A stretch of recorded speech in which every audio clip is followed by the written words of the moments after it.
एक interesting statistic है और वो एग्नोस्टिक ऑफ एनी पॉलिसी है और एग्नोस्टिक ऑफ लीडरशिप है.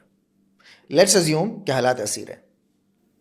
ठीक है, अगले 20-30 साल अल्लाह ना करे ऐसे रहे, इंशाल्लाह अच्छे हो जाएंगे, but let's assume back in 90s हमारा जो डिपेंडेंसी रेशो था, डिपेंडेंसी रेशो मीन्स कि आपकी वर्किंग जो क्लास है, ठीक है, वर्सेस जो डिपेंडेंट है उसके ऊपर, वो तकरीबन मेरे ख्याल था 10-90 और 20-80.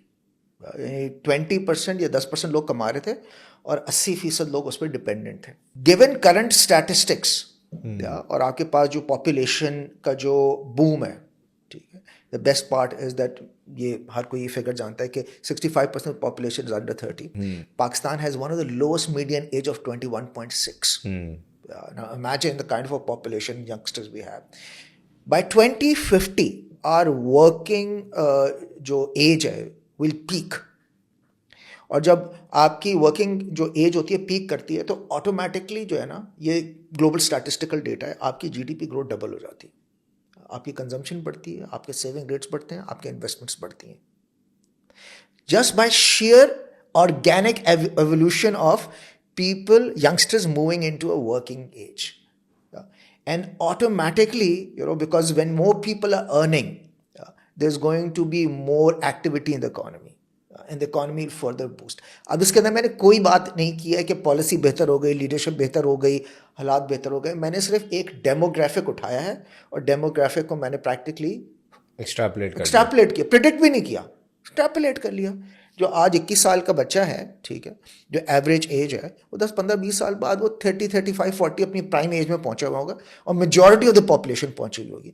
तो आपका डिपेंडेंसी रेशियो बहुत कम हो जाएगा, यानी खाने वाले लोग कम हो जाएंगे, कमाने वाले ज़्यादा हो जाएंगे. लेकिन यूर अस्यूमिंग कि पॉपुलेशन ग्रोथ जो बर्थ रेट, मैंने वो भी अज्यूम किया हुआ, इसके अंदर मैंने फैक्टर इन कर दिया. मैं कह रहा हूँ कुछ नहीं चेंज हुआ, everything remains constant. So therefore, if any company is reading that data, this means that you got to be investing into this country, because while the purchasing power is low today because the dependency ratio is high, ठीक है, in the next 20 to 30 years the dependency ratio will dramatically change and there's going to be more people working.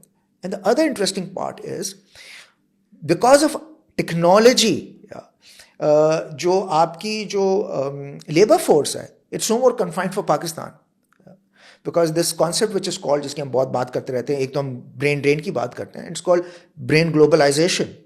That आप पाकिस्तान में बैठ के दुनिया में किसी के लिए भी काम कर रहे हैं. आज कितने लोग बेसिकली यहाँ पे बैठ के दुनिया के लिए काम कर रहे हैं, कंटेंट क्रिएटर्स हैं जितने भी हैं, या जितने भी और भी सर्विस इंडस्ट्री के लोग हैं, यहाँ पे बैठ के काम कर रहे हैं, डॉलर्स में अर्न कर रहे हैं.